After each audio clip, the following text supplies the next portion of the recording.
우리 말씀의 실제 함께 나누겠습니다. 오늘 말씀의 실제는 감사하는 생활 방식이라는 제목입니다.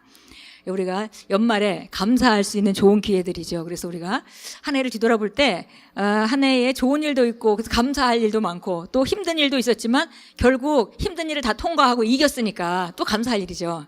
예, 그리고 그 이김을 통해서 우리는 더 강건해지고 더 감사할 조건이 많은 사람으로 구비되는 것입니다. 감사하는 생활 방식 그랬습니다. 시편 50편 23절 같이 읽겠습니다. 감사로 제사를 드리는 자가 나를 영화롭게 하나니 그의 행위를 옳게 하는 자에게 내가 하나님의 구원을 보이리라. 아멘. 예, 그래서 우리가 감사로 늘 주님 앞에 나아가는 자가 주님을 영화롭게 한다 그랬고요. 그 다음에 우리가 행위를 옳게 할 때 하나님께서 우리에게 구원을 보인다. 그래서 이 감사를 우리가 입으로 하고 심령으로 하지만 이 감사는 또 바로 행동이 따라 나오게 되어 있습니다. 우리 같이 읽겠습니다. 많은 사람들은 감사라는 단어를 들으면 보통 감사 헌금을 떠올립니다. 좋은 것입니다. 하나님께서는 우리가 그분께 감사하며 헌금을 드리기를 기대하십니다. 그러나 감사하는 것은 헌금을 드리는 것 이상으로 생활 방식이 되어야 합니다. 예수님에 대해 생각해 보십시오.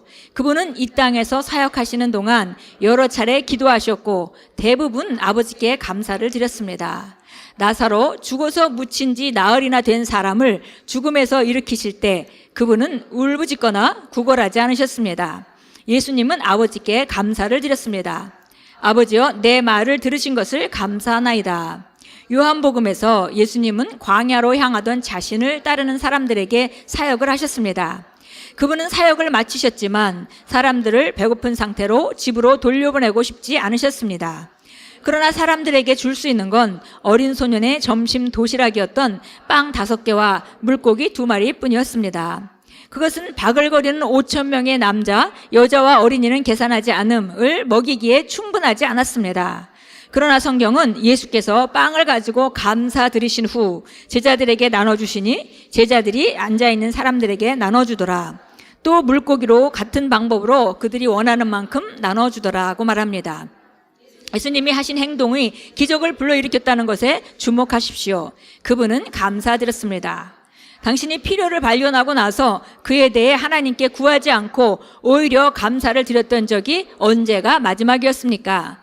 그렇게 하는 것이 그리스도인으로서 당신이 마땅히 살아야 하는 삶입니다. 감사하는 생활 방식을 훈련하십시오. 모든 것이 이미 당신 것입니다. 그러므로 필요한 것이 있다고 생각될 때는 그것이 이미 당신 것이라는 것을 알기 때문에 그에 대해 하나님께 감사를 드리십시오. 아버지는 당신을 정말 사랑하십니다. 그러므로 아버지께서 당신을 위해 무언가를 하시도록 그분을 끌고 가야 할 필요가 없습니다.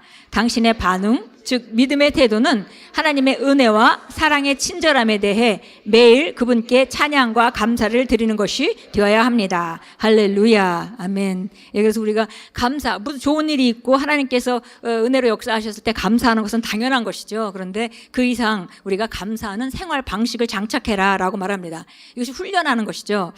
제가 신앙생활하면서 오래전에 만났던 어떤 성도분이 있으셨는데 제가 이제 개척도 하기 전에 그분은 무슨 일만 벌어지면 주님 감사합니다 이 말이 따로 나와요. 근데 그분은 평생 그걸 훈련했고 그것 때문에 정말 그 많은 혜택을 받다고 본인이 얘기를 합니다. 그래서 뭐를 떨어뜨려서 깨지지 않아 주님 감사합니다 이렇게 얘기하고 무슨 일이든 주님 감사합니다. 근데 제가 그분의 삶을 이렇게 살펴보니까 정말 그 많은 것을 알지 못하시고 말씀을 많이 아시는 분도 아닌데 결국은 그렇게 그러니까 어려운 일이 생길 때는 우리가 불평하기 쉬운 시간이잖아요. 근데 그 사람은 감사를 장착한 거죠. 그래서 제가 이렇게 삶을 들여다보니까 정말 힘들고 어려워도 불평하지 않고 감사하는 체질이 되어서 결국은 하나님께서 역사하실 수 있는 통로를 여는 정말 귀한 지혜로운 그런 그 생활 방식이 되어 있는 것을 보았습니다. 그래서 이렇게 우리가 감사하는 건 당연한 것인데 우리가 생활 방식을 훈련해라 그랬고요. 여기 보니까 우리가 흔히 정말 힘들고 어려울 때는 막 간절히 기도해야 될 것 같은 그런 상황인데 그럼에도 불구하고 예수님께서는 이렇게 큰 기적을 행하시고 정말 우리가 볼 때 큰 기적이 필요한 불가능한 일이 필요한 그런 때에도 항상 감사를 먼저 하셨던 걸 알 수 있습니다. 그것이 예수님께서 사셨던 방식이죠. 왜냐하면 아버지가 그 일을 하실 걸 너무나 믿기 때문에 감사하는 거죠.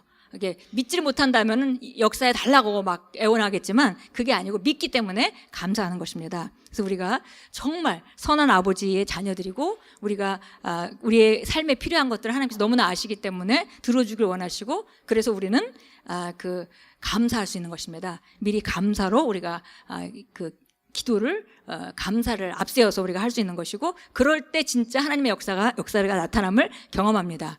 오히려 감사하지 못하면 믿지 않는 것이기 때문에 믿음으로 반응할 수가 없고 불평하고 또 걱정하고 염려하고 그런 것들은 하나도 하나님의 그 역사가 우리 삶에 나타나는데 도움이 안 되는 것이죠. 오히려 역사를 방해하는 것입니다. 그래서 오늘 말씀대로 우리가 말씀을 알 뿐만이 아니라 하나님께 항상 감사하는 삶의 방식을 훈련하고 장착한다면 우리 삶의 미래는 더 좋아질 것입니다. 빌립보서 4장 6절에 이렇게 말합니다. 아무것도 염려하지 말고 오직 모든 일에 기도와 간구로 너희가 요청할 것들을 감사와 더불어 하나님께 아뢰라. 그리하면 모든 이해를 뛰어넘는 하나님의 평강이 그리스도 예수 안에서 너희 마음과 생각을 지키시리라. 그러니까 우리가 그리스도 예수 안에 있다는 그 사실, 그 사실이 무엇을 의미하는지 우리가 계속 묵상하면서 어떤 일이 벌어져도 결국은 우리가 감사로 이 일이 잘 해결될 것에 대해서 감사하고 하나님 나와 함께 하시는 것에 감사하고 그렇게 해서 하나님의 역사가 나타나도록 해야 합니다. 골로새서 2장 6절은 이렇게 말합니다. 그러므로 너희가 주 곧 그리스도 예수를 받아들였듯이 그렇게 그분 안에서 걸으라. 우리가 믿음으로 받아들였듯이 예수님을 보고 받아들인 게 아니죠. 우리가 말씀을 통해서 믿음으로 받아들였듯이 그분 안에서 사는 삶도 그렇게 믿음으로 살아야 된다 이렇게 말합니다. 그분 안에서 뿌리를 내리고 세워지며 가르침을 받은 대로 믿음 안에 굳게 서서 그 안에서 넘치도록 감사를 드리라. 믿음에 선 사람만 감사를 드릴 수 있습니다. 믿음이 없으면 감사가 아니라 불평이 나오겠죠. 왜 나한테 이런 일이 있을까?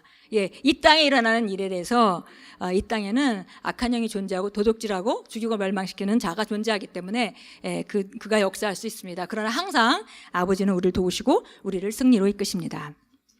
우리 함께 기도하겠습니다. 사랑하는 하나님 아버지, 그리스도 예수 안에서 하늘에 있는 모든 영적인 복들로 나를 축복해 주셔서 감사합니다. 나는 당신을 효과적으로 섬기기 위해 필요한 모든 것을 가지고 있고 매일 기쁘게 살아갑니다. 내 삶을 당신의 영광으로 아름답게 만들어 주셔서 감사합니다. 예수 이름으로 기도합니다. 아멘. 우리 일어나서 함께 기도합니다.